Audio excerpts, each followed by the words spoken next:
천국의 계단 손잡이 잡고 타면 효과 많이 떨어질까요? 그러니까 그런 것들을 걱정하는 마음은 나도 알아. 나도 그런 성향이야. 인프피, C프피 새끼니까. 근데 그런 걸 신경 쓰지 마. 그러니까 너가 지금 하는 얘기가 어떤 얘기냐면 야스 할 때 이 팔을 어떻게 짚을지, 플랭크 자세로 할지, 뭐 손바닥을 짚고 할지, 뭐 견갑을 뺄지 늘지 복압을 잡을지 이런 걸 막 걱정하고 있어. 그때 네 밑에 있는 여자는 뭔 생각할까?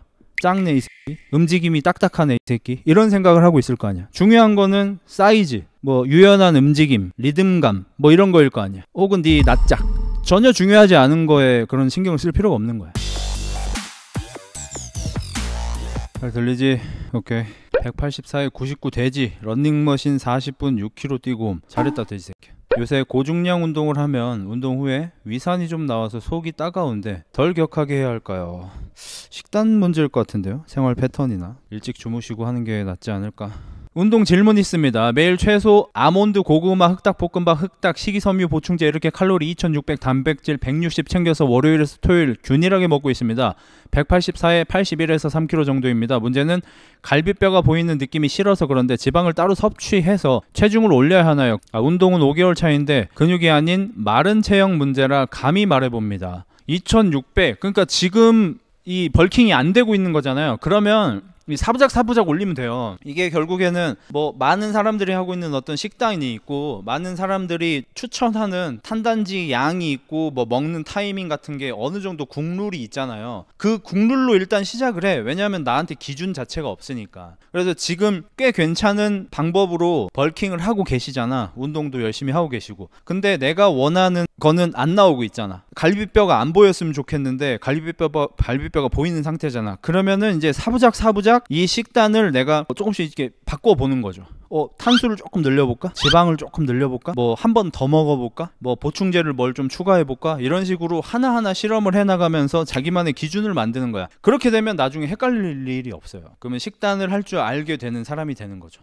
뭐 잘 모를 때는 그냥 남들 하는 거 하면 되고, 예를 들어서 식단을 할 줄 모르는 개족밥인데 그러면 그냥 닭고야 하면 되거든요. 닭가슴살, 고구마, 야채. 근데 여기서 고구마는 어차피 탄수화물의 대명사일 뿐이니까, 닭가슴살도 단백질의 대명사일 뿐이니까 야채는 뭐 지알아서 드시면 되고, 그럼 닭가슴살 대신 어떤 다른 단백질로 바꿔도 상관없는 거고, 고구마 대신 다른 탄수화물로 바꿔도 상관이 없겠죠. 닭고야 혹은 닭고야랑 비슷한 식단을 일단 하는 거예요. 왜냐면 나한테 기준이 하나도 없으니까, 초보자니까. 하다가 내 느낌대로 나는 고구마 먹으니까 방구가 너무 많이 나오네, 딴 걸로 바꿔볼까? 그냥 쌀밥으로 해볼까? 쌀밥 하니까 괜찮네. 닭가슴살 너무 질리는데 혹시 소고기도 되나? 소고기 먹어보고, 돼지 앞다리살은 그렇게 지방이 많지 않다는데 앞다리살 한번 해볼까? 목살 한번 해볼까?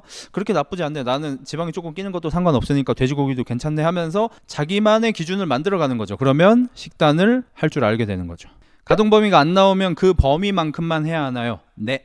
그리고 재활의학 쪽에서는 헬스에서 보통 추구하는, 바디빌딩에서 추구하는 가동 범위는 다 나쁜 자세로 봅니다. 거의 90% 이상 다 나쁜 자세입니다. 하면 안 되는 자세입니다. 그러면 재활의학에서는 바디빌더들한테 그거 하지 말라 그러냐? 아니, 그냥 해도 된다 그럽니다. 왜? 안 아프니까. 안 아프면 해도 됩니다. 그러니까 재활의학에서 매우 단순하게 얘기를 하면, 저도 이제 재활의학 선생님들한테 이제 듣는 얘기지만, 안 아프면 해도 돼요. 아프면 하지 마세요. 이겁니다. 몸 틀어진 거 PT로 교정이 가능한가요? 그러니까 교정의 의미가 있냐는 쪽으로 사실 다가가야 하긴 합니다. 그리고 사실 5대5로 반듯한 몸으로 교정이 될 수 있냐?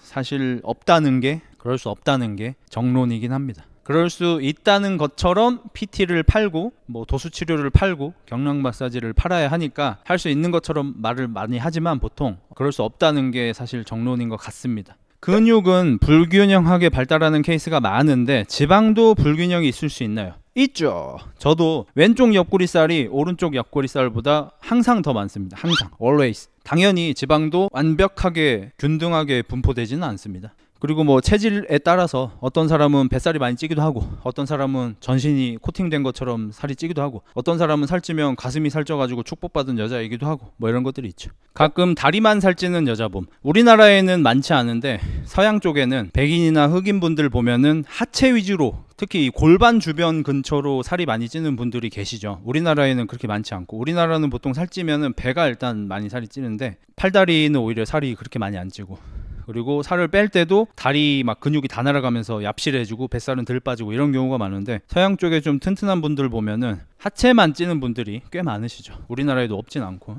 몸이 튼튼한 것과 건강한 것은 다를까요? 몸이 튼튼한 것은 건강함을 포함하는 거죠. 쟤는 몸이 굉장히 튼튼하다. 근데 감기로 계속 골골대. 말이 안 되잖아요. 쟤는 몸이 되게 튼튼해. 근데 얘가 무슨 병 걸린 상태야. 말이 안 되잖아요. 그러니까 튼튼하다는 거는 건강함을 포함하고 거기에 이제 강인함이 높은 거죠. 축구할 때 미드필더라 많이 뛰는데 뛰다 보면 하체 힘이 안 들어간다. 하체 근력이 부족해서일까? 그러니까 그 근력이 종류가 너무 다양해요. 그러니까 예를 들어서 크리스 범스테드, 우리나라에 뭐 박재훈 보디빌더가 있다고 쳐요. 쳐요가 아니고 있으시죠? 그러면 그분들의 하체 근력이 부족한가요? 아니겠죠. 그러면 그 두 분이 애지간한 축구 동호회 중앙 미드필더 주전급인 사람하고 90분 동안 똑같은 양을 뛸 수 있나요? 똑같은 거리를? 못 뛰죠. 그러면은 범스테드나 박재훈 빌더가 하체 근력이 부족해서 그만큼 못 뛰나요? 아니겠죠. 그럼 반대로 차비나 이니에스타 같은 축구 선수들, 초인류 축구 선수들 보통 한 경기 뛰면 10km 이상 뛰잖아요. 엄청 많이 뛰어. 근데 그 사람들 데려다가 스쿼트 200 해보라 그러면 못 하잖아요. 박재훈 빌더나 범스테드처럼 250으로 10개 해보라 그러면 당연히 못 하잖아요. 짊어지지도 못 하잖아요. 그러니까 근력은 다른 종류인 거예요. 그러니까 님은 중장기 근력이 부족한 거죠. 초반엔 잘 뛰다가. 체력이라고 하는 근지구력과 코어 힘이 필요합니다. 좀 다르게 얘기해야 하는데 보통 이제 체력은 스태미너를 얘기하는 거잖아요. 스태미너는 심폐 능력을 이제 중심으로 보는 거죠. 얘 심폐 능력이 얼마나 좋은지. 근데 근지구력은 실제로 근육이 계속 쓰일 때 얘가 얼마나 배터리가 오래 가는지, 혹은 소모됐다가 빨리 회복되고 소모됐다가 빨리 회복되는지, 그런 것들을 따지는 거죠.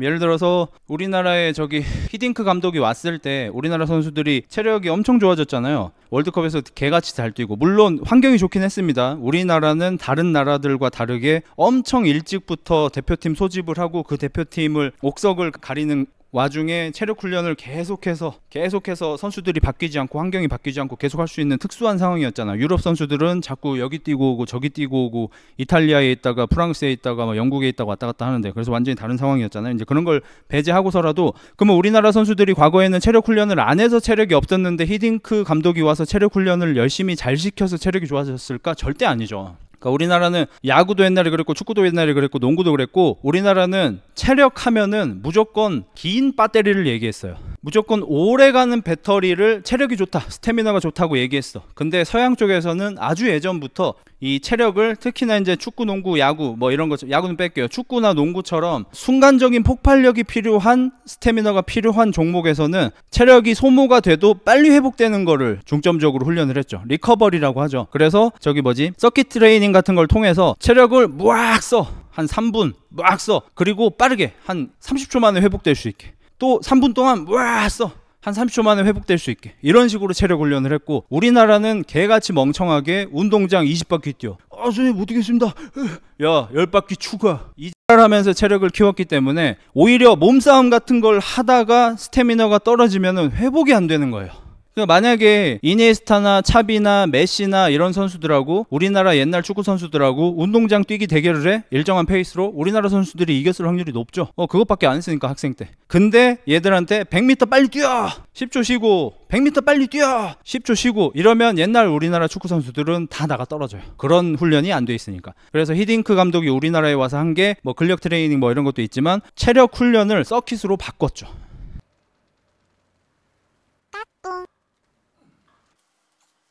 다이어트 하다가 치킨이 너무 먹고 싶을 때 하루 종일 단식하고 저녁에 치킨 먹어도 될까요? 그러니까 이게 OX로 물어보니까 좀 답하기가 어려운데, 그러니까 네 목표가 뭔진 모르겠지만 막 대회 뛰고 막 진짜 체지방률 7, 8% 만들고 막 이런 목표가 아닌 이상 그 정도는 보통 됩니다. 웨이트가 유산소보다 살 잘 빠짐? 아니요.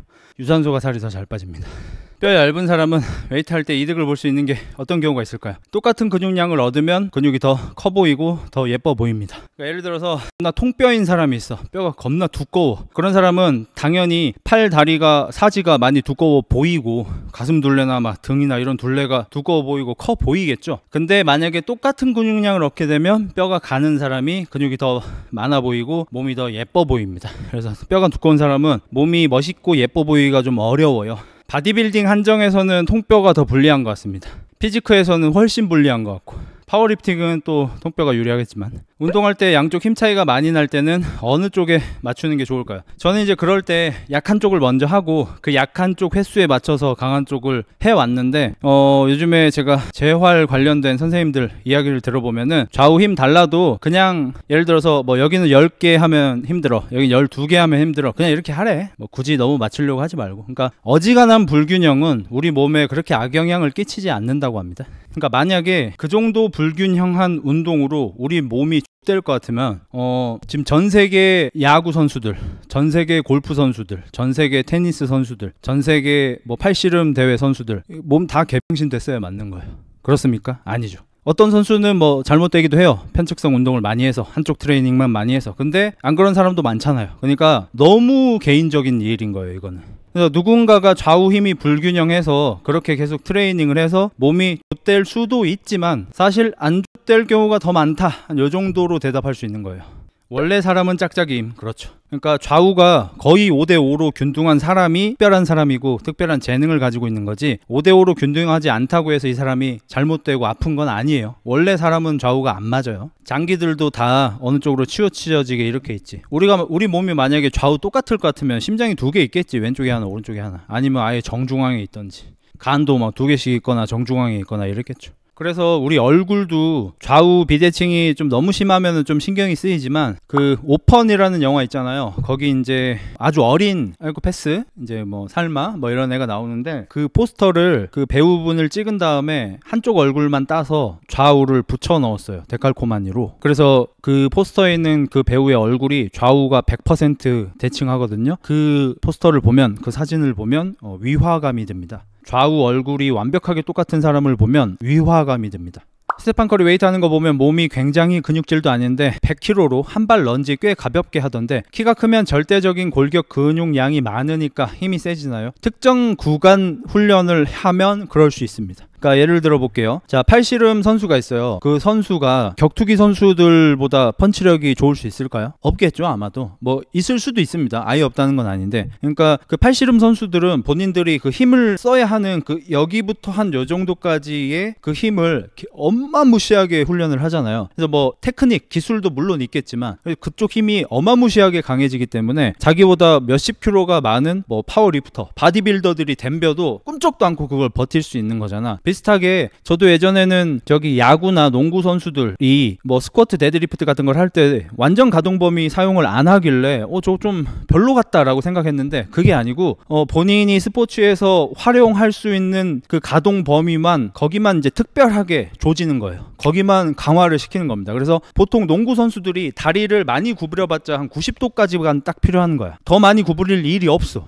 뭐 보수 새끼도 아니고 왜 구부려, 이걸. 구부릴 일이 없잖아요. 그러면 만약에 스테픈 커리가 진짜 그걸 해본 적은 없겠지만, 만약에 스테판 커리한테 하프 스쿼트를 시켜, 그럼 커리가 200kg 스쿼트도 아마 할 수 있을 겁니다. 근데 만약에 커리한테 100kg 이고 완전한 스쿼트를 시켜보면 못할 수도 있는 거예요. 왜냐면 거긴 단련이 안 됐으니까. 그리고 이제 스포츠 의학에서 요건 왈가왈부가 좀 있습니다. 그러니까 선수들이 부상을 입는 이유가 특정 구간 훈련만 너무 많이 하다 보니까 그 구간이 아닌 구간으로 동작이 되었을 때, 왜냐면 축구, 농구, 야구 뭐 이런 걸 하다 보면은 몸싸움을 한다든지 공이 뭐 예기치 못한 곳으로 갑자기 날아오든지 해서 내가 그걸 잡기 위해 뭐 내 신체를 내가 평소에 훈련하던 것과 다른 자세를 만들 때가 있잖아요. 그럴 때 몸이 부상을 많이 입는다. 그러니까 완전한 가동 범위를 훈련을 하고, 평소에도 뭐 리플렉스 훈련 같은 거 있잖아, 플렉스 훈련 같은 거, 그런 것들을 많이 해줘야 된다라는 쪽이 있고, 그냥 효율을 위해 많이 쓰는 구간만 많이 훈련하는 게 맞다, 뭐 이렇게 보는 사람도 있습니다. 헬스에서 근육량 말고도 타고나지 못했는데 노력해서 가져올 수 있는 요소가 있을까요? 특히 골격 관련으로요. 골격 관련으로?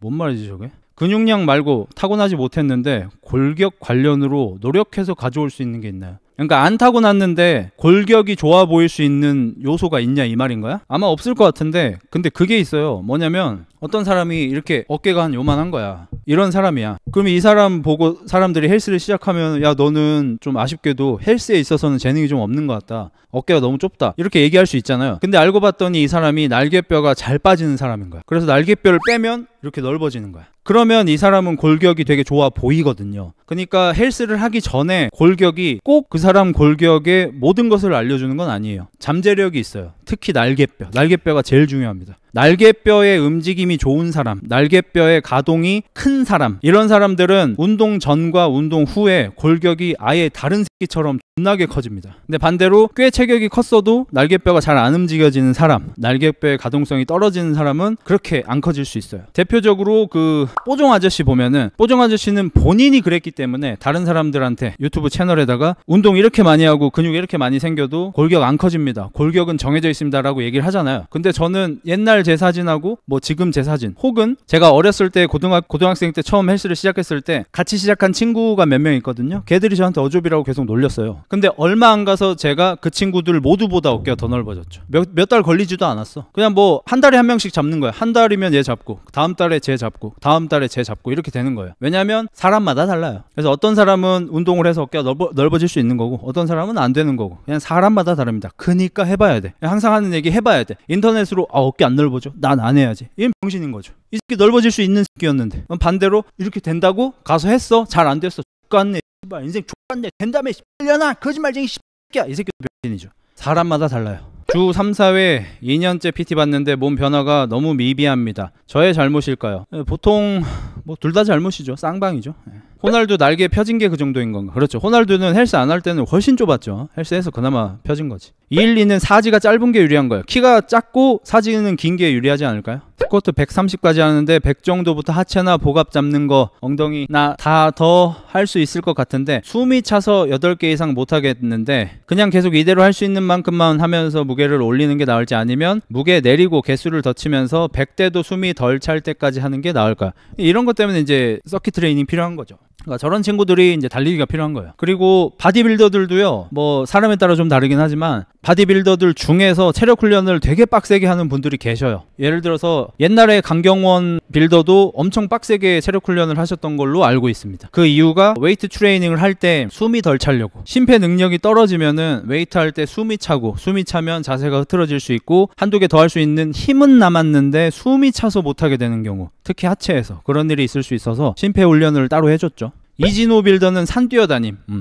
육체 노동을 하고 있어서 운동과 병행하며 업무에 지장을 느끼는데 스태미너 훈련에 좋은 운동이 있나요, 형님? 그러니까 숨차게 웨이트를 짧게 하시는 게 좋아요. 저도 이제 젊을 때긴 하지만 노가다 뛰면서 헬스했었고, 택배 상하차 하면서 헬스했었고, 용접하면서 헬스했었고, 이 뭐 알바 뭐 이렇게 서빙 뭐 이런 거 하면서도 헬스했었고, 저도 이런저런 일을 하면서 헬스를 했었잖아요. 그런 경우에 내가 만약에 하체 운동을 바디빌딩 식으로 뭐 30세트를 조졌어. 다음날 내가 이 일을 하는데 지장이 생기잖아요. 그럼 어쩔 수 없이 이제 기능적으로 갈 수밖에 없는 거예요. 5x5 정도만 한다든지, 오늘은 스쿼트 5개 5세트 하고 심하이 뭐 한 15분 20분이면 끝나겠죠. 다음 하체 할 때는 오늘은 뭐 런지를 한 10분 15분 정도 하겠다, 심하이, 이런 느낌으로 하는 거예요. 왜냐하면 우리는 운동 선수가 아니니까.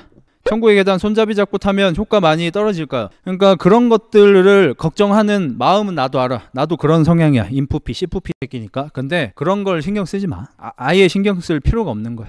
그러니까 너가 지금 하는 얘기가 어떤 얘기냐면, 야스 할 때 이 팔을 어떻게 짚을지, 플랭크 자세로 할지, 뭐 손바닥을 짚고 할지, 뭐 견갑을 뺄지 늘지 복압을 잡을지, 이런 걸 막 걱정하고 있어. 그때 네 밑에 있는 여자는 뭔 생각할까?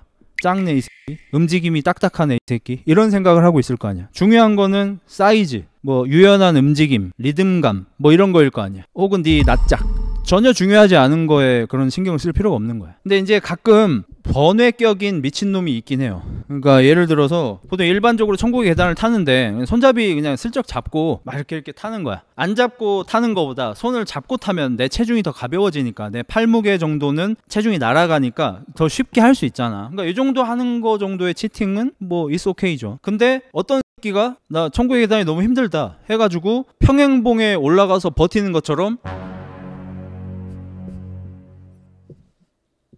체중의 50%를 손잡이에다가 넣고 체중이 30kg인 상태로 천국의 계단을 타는 새끼도 있을 수는 있단 말이지. 보법이 다르네.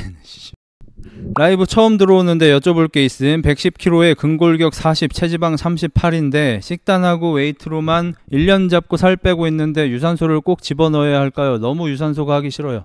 그러니까 그런 마음이면 이제 못 빼죠. 자, 너가 생각을 해봐. 제가 이태원 클래스를 보진 않았어요. 근데 그 쇼츠 같은 걸로 보이길래 봤을 때 그 주인공이 박서준 씨가 나와가지고 뭐 내 복수는 뭐 10년짜리야 막 이러면서 10년 동안 20년 동안 내가 장가한테 복수를 하기 위해서 엄청난 준비를 하고 어마무시한 노력을 하고 다른 사람들이 와 이렇게는 못하겠다. 난 쟤처럼 못하겠다 싶을 정도의 노력을 10년 20년간 해내서 그런 복수를 성공을 하는 거잖아요. 근데 만약에 박서준이 내 복수는 10년짜리야 이래놓고 근데 서빙은 좀 힘든데 막 요리를 하는데 뜨거 요리는 좀 나의 적성에 안 맞는데 요리도 사람 쓸까? 여기 월세가 너무 비싼데 그냥 좀 구석에서 할까? 이랄로 하나하나 타협을 했다면 복수를 성공할 수 있었을까요? 못했겠죠 당연히. 똑같아요. 너는 지금 몸무게가 존나게 많이 나가는 돼지 네 계획은 1년짜리야. 1년간 다이어트는 엄청 긴 거예요. 보통 다이어트는 3개월 이내로 잡아요. 1년간 다이어트를 한다는 건 엄청 길게 잡아놨어. 근데 시작하기도 전부터 타협부터 해. 내 다이어트는 1년짜리야. 내가 살을 빼고 만다. 근데 유산소는 좀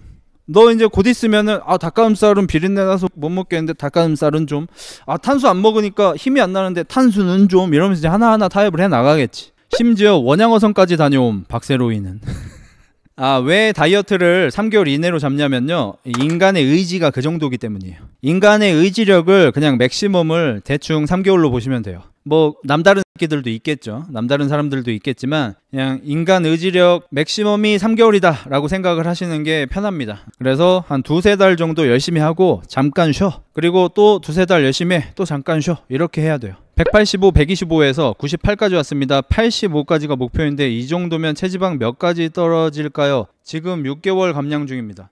아무도 답할 수 없는 걸. 어떤 사람은 85kg로 골격근 50kg인 사람이 있고, 어떤 사람은 85kg로 골격근 뭐 30 몇인 사람도 있고, 어떤 사람은 85kg인데 체지방률이 40%인 사람도 있을 거고, 어떤 사람은 뭐 한 자릿대인 사람도 있겠죠. PT 주 2회, 사무직, 개인 운동 종종, 목 디스크, 삼각 섬유, 연골 복합체 손상, 슬개골 뭐 어쩌고저쩌고, 헬스가 무리 있는지 사무직이라 운동 부족이 원인인지 모르겠음. 헬스를 관둬야 할까요? 아니면 더 해도 될까요? 딴 거 해야죠.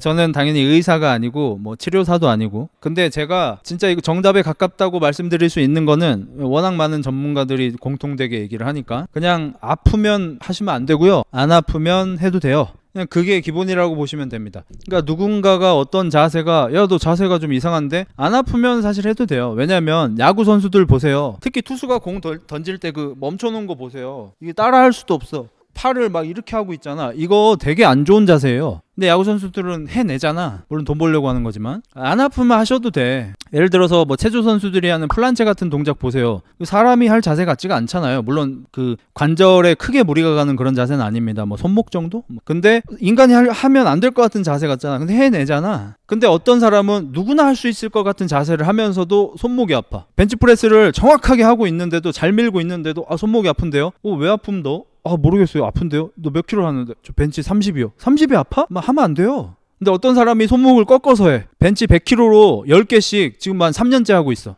야, 너 손목 안 아파? 안 아픈데요? 해도 돼요, 그러면. 효율의 문제가 좀 있는 거죠, 효율이. 굳이 안 꺾는 게 낫고, 뭐 굳이 썸립스 안 하는 게 낫고, 가능하면 좋은 자세를 하는 게 맞고, 그런 건 거죠. 근데 그렇지 않다고 해서 뭐 존나 큰일 나고 몸이 다 막 개신이 되고 이러진 않아요. 몸이 신호를 보낼 거야. 꺾어서 하다 보면, 중량이 올라가다 보면 손목이 이제 아프기 시작해요. 이러면 좀 옳게 바꿔야겠다라고 생각을 하셔야겠죠. 흑자형 동양인이 스테판 커리 같은 몸 만드는 거 가능한가요?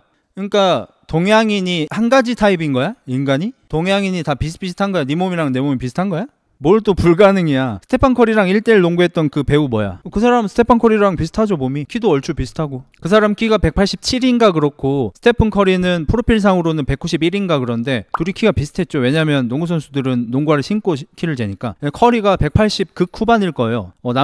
남주혁하고 스테픈 커리는 몸이 뭐 비슷비슷하죠. 근데 뭐 동양인 중에는 뭐 이수근 씨도 있고 뭐 김병만 씨도 있고 뭐 이런데, 뭐 될 놈 되고 안 될 놈 안 되겠죠. 홈트 할 때 벤치프레스와 같거나 비슷한 효과를 가져갈 수 있는 운동은 뭐 중량 팔굽혀펴기가 있겠죠. 헬스 6개월 주 5, 6일 웨이트 빡세게, 살은 빠졌는데 근육 라인이 안 나와. 단백질을 못 채워서 그런가 싶은데 배 안 고파도 단백질은 다 채워 먹는 게 좋은 거야. 단백질을 채워 먹는 게 좋긴 한데 밤늦게 먹는 건 또 별로 안 좋죠. 그리고 보통 헬스 6개월 하는데 근육 라인은 원래 안 나오죠.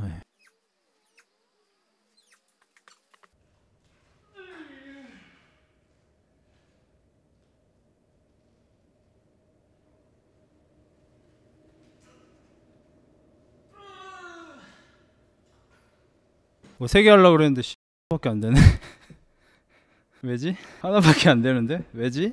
체중 감량 유산소 할 때 심박수가 엄청 중요하다는데 이것도 많이 신경 쓰면서 해야 해. 그러니까 많이 신경 쓰면까지는 조금 그렇고, 그래서 보통 이렇게 스마트워치를 하는 거예요. 저 같은 경우에는 스마트워치 중에서도 이제 유산소 운동, 그러니까 달리기, 뭐 수영, 자전거, 등산 이런 것들을 하는 사람들이 많이 쓰는 가민 제품 중에서 플래그십이라, 요거는 180만 원 정도 하는 가장 좋은 운동용 스마트워치 중에 하나입니다. 근데 이런 것까지 아니더라도 그 갤럭시 워치나 애플 워치 같은 거 요즘에 좀 싼 거는 한 20-30만 원대? 뭐 비싼 건 한 5-60만 원대. 혹은 뭐 이렇게 중국 샤오미 같은 것도 심박수 나오는 거 사려고 하면 한 4-5만 원대 있잖아요. 그런 거 사시면 좋죠. 그러면은 내가 굳이 심박수를 계속 신경 쓰면서 하지 않아도 운동 끝나고 나서 보면은 리포트가 나와요. 내가 오늘 유산소 운동을 할 때 어떤 구간에서 어느 정도 심박수를 썼고, 뭐 어느 정도 심박수를 얼만큼 썼고, 어느 정도 심박수를 얼만큼 써서 너의 운동 효율은 얼만큼이고 운동 강도가 얼만큼이었고, 엊그저께 뛸 때보다 오늘 뛸 때가 뭐 몇 퍼센트 더 열심히 했고 몇 퍼센트 덜 열심히 했고, 이런 것까지 다 나오거든요. 그래서 그냥 돈으로 해결하시는 게 편합니다. 헬스인이 프라푸치노 먹어도 되나요? 신고하세요.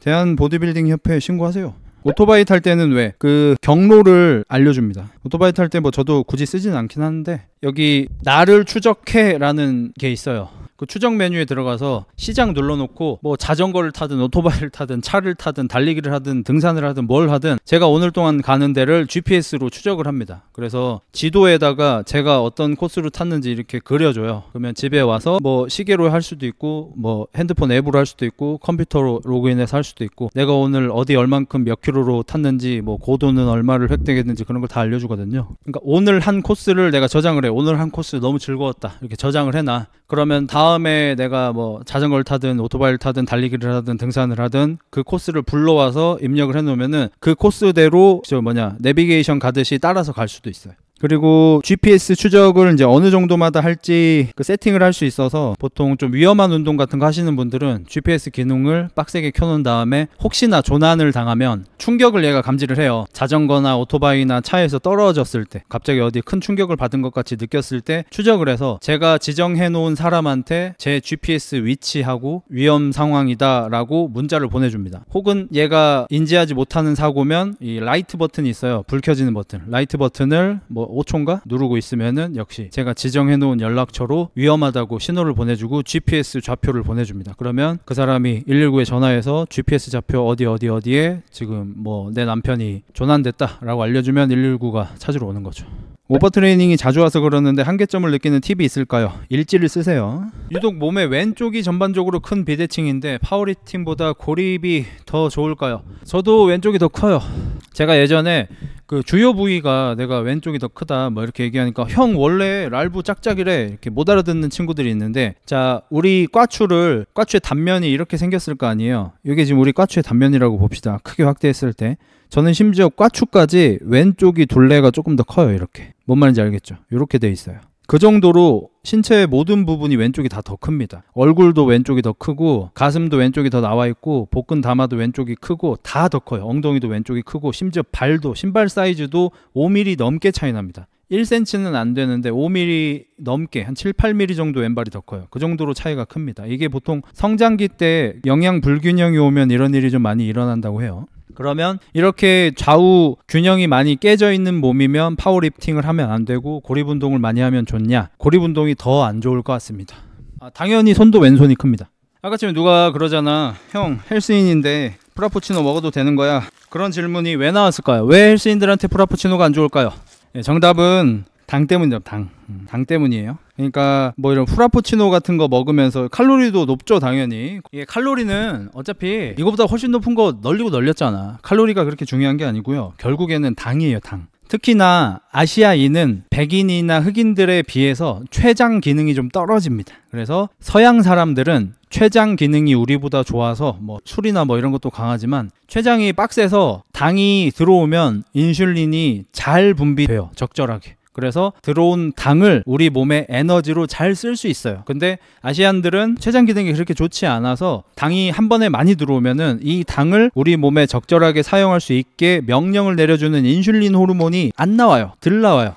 그리고 이게 반복되면은 이 인슐린 분비 시스템 체계가 망가집니다. 이제 그게 당뇨병이죠. 물론 당뇨병은 여러 유형이 있습니다. 그 중에 이제 우리가 많이 주의해야 할 거는 식생활이 잘못돼서 당을 먹었는데, 탄수화물을 먹었는데도 인슐린이 적절히 분비가 되지 않는 것, 이게 굉장히 위험합니다. 그래서 이 당을 처먹게 되면 우리 몸에 어떤 일이 일어나면요, 당을 이렇게 먹잖아? 그러면 뇌는 좋아해요. 뇌가 원하는 게 당입니다. 뇌가 당을 내놔 하는데 당이 없으면 이제 케톤으로 대체하는 뭐 그런 게 있어요. 아무튼 대충. 그러니까 당을 안 먹어도 살 수 있습니다. 뇌 기능도 멀쩡할 수 있고요. 오히려 더 좋다는 얘기도 있고 요새. 어쨌든 당을 먹으면 뇌가 굉장히 좋아합니다. 그래서 췌장이 튼튼한 성장기 청소년기에는 뭐 공부 같은 걸 할 때 당을 적절히 섭취하는 게 뭐 괜찮습니다. 뭐 좋다고 볼 수는 없겠지만 나쁘지 않습니다. 그래서 저녁에 공부하고 있는 자녀들한테 과일을 깎아다 주는 거 괜찮습니다. 근데 반대로 엄마 아빠가 밥을 먹고 나서 후식 먹자 하고 사과나 뭐 포도 뭐 이런 거를 내온다. 이거는 이제 가족을 점점 죽이는 행위인 거죠. 미안합니다. 사실인데 어떡해요. 그래서 좀 애들, 젊은 애들, 건강한 애들, 튼튼한 애들 당 좀 드셔도 돼. 근데 늙은 분들, 건강이 안 좋은 분들 당을 드시면 안 돼. 근데 우리나라는 이런 식단이 반대로 돼 있죠. 젊은 사람들은 고기 같은 거 많이 먹고, 물론 당도 많이 먹지만 뭐 다 많이 먹고, 이제 늙으신 분들이 보통 탄수화물과 당을 굉장히 좋아하고 고기를 기피하세요. 우리나라는 나이 드신 분들이 단백질 섭취를 해야 하는 수준까지 안 하는 나라입니다. 우리나라는 의외로. 우리나라가 이제 식습관이 서구화가 돼서 고기도 많이 먹고 막 이러잖아. 안 그래요. 실제로 우리나라는 늙으신 분들이 고기를 많이 안 먹습니다. 본인한테 필요한 만큼 안 먹습니다. 그리고 탄수화물은 본인한테 필요한 것보다 몇 배를 드십니다. 그래서 건강이 안 좋아지는 거예요. 아무튼 그래서 이 당을 먹으면은 우리 뇌가 굉장히 좋아합니다. 어서와, 당 어서와. 야, 역시 네가 들어오니까 야, 뇌가 그냥 막 돌아간다. 세포가 막 활성화가 되는 게 느껴진다. 가자! 이러고 이 새끼가 뭐 대충 한 30분 1시간 놀다가 야, 이제 가라 이러는 거예요. 그러니까 이 뇌는 성욕이 바짝 오른 남자친구 같은 겁니다. 당은 여자예요. 그래서 당이 들어오려고 하면은 뇌가 가자! 이러고 찍 싸고 나면은 야, 집에 가라 이 새끼야. 이렇게 되는 거야. 그럼 얘가 집에 가면은 퐁퐁남이 나옵니다. 그 퐁퐁남이 췌장이에요. 내가 더 이상 감당을 못해. 근데 당은 많이 들어왔어. 누군가 설거지를 해야 될 거 아니야. 그게 퐁퐁남인 거예요. 퐁퐁남이 바로 췌장. 그럼 췌장 새끼가 인슐린을 분비해서 이 당을 세포에다가 쑤셔 쳐 박아야 돼요. 적절히 써야 돼요. 여기저기에다가. 근데 이 퐁퐁남은 능력이 부족해. 무능력해. 그러니까 뭐 돈은 잘 벌어오고 뭐 이럴 수는 있겠는데 이 빠따가 허약한 거야. 이 새끼는 빠따가 좋지만 빠따가 약하니까 인슐린이 충분히 못 나와서 한마디로 당이 못 가. 당이 orgasm을 느껴야 되는데 못 느껴. 왜냐면 이 빠따가 약해가지고. 특히 동양 사람이 서양 사람보다 이 빠따가 더 약해서 서양 애들은 퐁퐁남들도 빠따가 좀 있으니까 당이라는 여자가 만족할 때까지 분비해줘 하면 인슐린이 빵빵 분비가 돼서 적절한 곳에 쓰입니다. 근데 분비가 안 되는 거예요. 이 동양 퐁퐁남들은. 그래서 이 췌장이 할만치 해보다가 안 되겠다 이러고 형님 이러고 이제 보내는 게 이제 간 같은 사람들. 그러면 간이 빠따가 좋아서 뭐 해결을 해주고 뭐 이러냐? 간이 뭐 빅보스냐? 그게 아닙니다. 간은 사실상 약간 쓰레기 소각장 같은 곳이에요. 그래서 췌장도 퐁퐁남도 어찌하지 못한 그 당을 간까지 이동을 해서 간한테 가보면은 이미 거기에는 자기를 구제해달라고 모여있는 당들이 넘쳐 있습니다. 그리고 간도 걔네들을 감당하지 못해서 지방간이 존나 생겨 있는 거예요. 간이 지방간이 돼가지고 간도 이제 다 뒤져가. 근데 약간 사회복지 시스템 같은 겁니다. 그래서 새로운 당이 들어왔어. 간이 그러면 제가 당신을 책임지겠습니다. 우리 국민! 이게 아니고 또 오셨어요. 여기 당이 너무 많은데 어떡하지? 일단 여기 잠깐 계셔보셔. 이러면서 이제 이 당들이 우리 몸에 지방이 되어서 이 출렁이는 살덩어리가 되는 겁니다. 뭐 그런 시스템이에요. 그러니까 당을 계속 처먹는다는 거는 간이라는 이 사회복지 시스템을 과부하를 주는 거고, 언젠가 이 사회복지 시스템이 망가지면 우리 사회가 큰일이 날 거 아닙니까? 마찬가지로 당신의 간까지 더 이상 소화하지 못할 정도로 당을 장기간 많이 쳐 드신다. 그러면 이제 건강이 마탱이가 가는 겁니다. 오늘 내일 하게 되는 거예요. 그러니까 이 새끼 말을 자꾸 들으면 안 된다니까 여러분. 그러니까 이 새끼가 전두엽 쪽에서도 그렇고 야 도파민 내놔 계속 얘기하잖아. 오케이 쇼츠 10편 오케이. 다음날 도파민 내놔 오케이. 쇼츠 10편 한 편 더 내놔 오케이. 11편 다음날 12편 13편 이 X를 나잖아. 뇌가 시키는 대로 하면. 마찬가지로 또 뇌가 당 내놔 오케이. 한 잔 당 내놔 두 잔 세 잔. 몸을 개병신으로 만드는 거예요 얘는. 그러니까 얘 말을 들으면 안 돼요. 그래서 요새 무당 음료들이 많이 나오잖아요. 제로 음료가 요즘에 그 WHO인가 거기서 말이 바뀌었어요. 몸에 안 좋을 수 있다, 유해할 수 있다로 바뀌었어. 처음 나왔을 때는 몸에 유해하지 않다, 무해하다라고 했는데 장기간 복용한 사람들로부터 일단 소화불량으로 대표되는 이런저런 안 좋은 일들이 일어나고 있습니다. 그럼에도 불구하고 건강이 안 좋은 분들한테는 제로 드시라고 해요. 왜냐면 당보단 나으니까.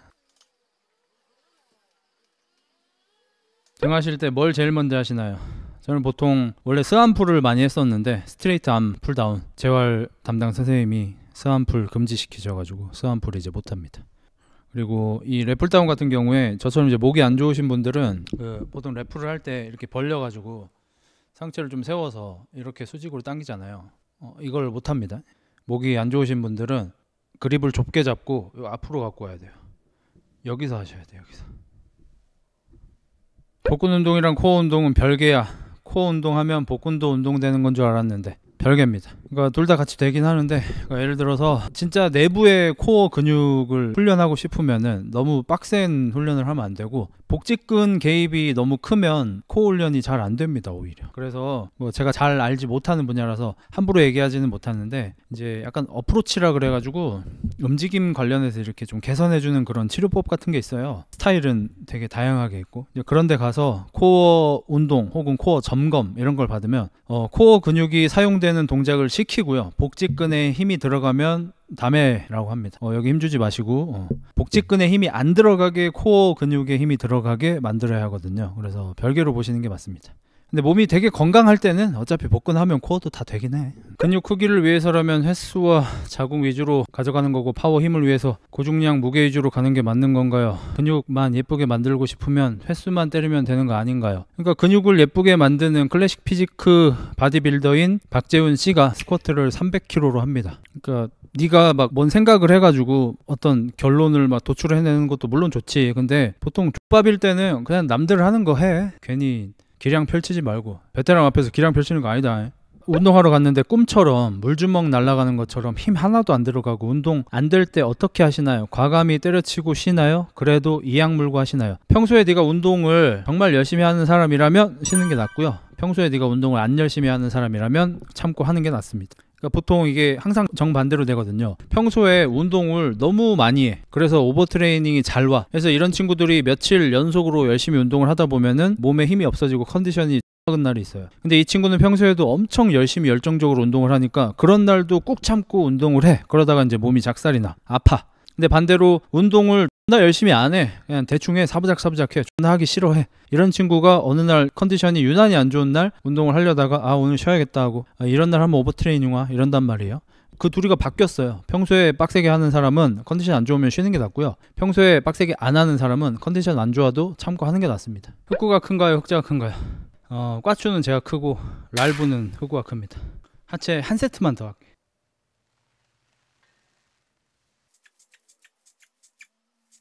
이게 프라푸치노의 힘이다. 나는 나비 불러줘. 나는 아름다운 나비, 날개를 활짝 펴고. 흑자형 등발은 어떻게 키우셨나요? 턱걸이를 많이 했습니다. 턱걸이 많이 해서 목 안 좋아졌고. 그러니까 재활 쪽에서는 등 운동할 때 견갑을 고정해야 되고요, 가슴 운동할 때 견갑을 움직여야 됩니다. 그러니까 제가 20년 동안 하던 거에 정반대로 해야 돼요. 우리가 가슴 할 때는 견갑 받고 움직이잖아. 근데 가슴 할 때 견갑을 움직여야 됩니다. 반대로 등 운동할 때 우리가 항상 견갑을 움직였었는데 등 운동할 때 견갑을 안 움직여야 됩니다. 목이 나을 때까지. 전성기 턱걸이 몇 개? 보통 20개로 시작해서 12~13개로 끝나는 세트를 그래도 20세트까지는 했었던 것 같아, 한창 많이 할 때. 운동 안 하는 날에도 운동하는 날과 같은 칼로리와 단백질 1.6배 섭취해야 하나요? 네. 운동 안 하는 날 단백질 섭취가 더 중요합니다. 머슬업은 턱걸이 몇 개부터 도전할 만할까요? 10개 정도면 해볼 만한 것 같아요.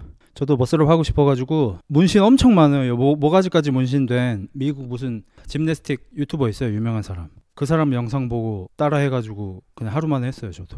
그러니까 옛날에도 머슬업을 하긴 했어. 막 어렸을 때 있잖아. 그냥 뭐 동네 철봉 있으면은 올라갈 수 있었어. 근데 어떻게 올라갔는지 기억도 안 나. 하지만 어쨌든 올라감. 근데 이제 헬스하고 체중이 늘고 나서 하려고 하는데 잘 안 올라가져서 그 사람 거 튜토리얼 보고 따라 하니까 되더라고.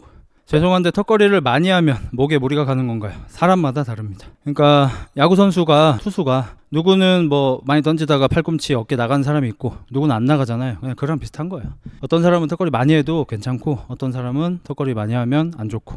금욕을 하면 운동 퍼포먼스가 더 좋아지는 느낌인데 과학적으로 맞는 걸까요? 과학적으로 2주까지인가 금때리 효과가 있고요. 2주 지나면 오히려 역효과입니다. 그래서 보통 일주일이나 2주일에 한 번 정도 하는 게 가장 좋습니다. 그리고 건강적으로 보면은 주 2회 정도가 맞아요. 그러니까 40대 될 때까지 역순으로 하시면 돼요. 그러니까 20대 때는 서너 번 하시면 되고 30대 때는 두세 번 하시면 되고 40대 때는 한두 번 하시면 되고 50대 이후에는 되면 하는 거고 10대 때는 뭐 하루에 한 번씩 하겠지. 오버트레이닝 증상을 알고 싶습니다. 약간 몸살하고 비슷해요. 감기 몸살하고. 왼쪽 가슴은 안쪽까지 차 있는데 오른쪽 가슴은 안쪽이 들어가 있습니다. 힘주면 올라오고 운동을 못하는 걸까요? 뭐 덜 큰 거일 수도 있고 운동을 못한 거일 수도 있고 부상일 수도 있고 알 수 없습니다. 콜라 오줌 나오고 대상포진 걸림, 저건 이제 너무 많이 간 거고 보통은 감기 몸살 같은 느낌이 듭니다. 그러니까 아무 이유 없이 막 입에 혓바늘 같은 게 구내염 같은 게 많이 생기고 안색이랑 이 눈깔 색깔이 안 좋아지고 피부가 회복이 안 돼가지고 피부가 안 좋아지고 안색도 안 좋아지고 혓바닥 보면은 혓바닥이 원래 붉어야 하는데 혓바닥에 붉은기가 아닌 약간 회색기 같은 게 좀 보이고 혹은 뭐 약간 거무잡잡하게 좀 진해질 수도 있고 손에 까시래기 같은 게 많이 일어나고 아침에 일어날 때 몸이 졸라게 무겁고 이런 것들이 이제 오버트레이닝 증상이죠. 이제 거기서 더 가면 진짜 감기 몸살 난 것처럼 열 나고 막 손 떨리고 다리 후들후들하고 힘 안 들어가고 이렇게 되는 거고 거기서 더 가면 이제 횡문근 융해증 같이 되면은 소변 색깔 이상해지고 막 대상포진 뭐 이런 거 걸리고 여기까지 가는 거고.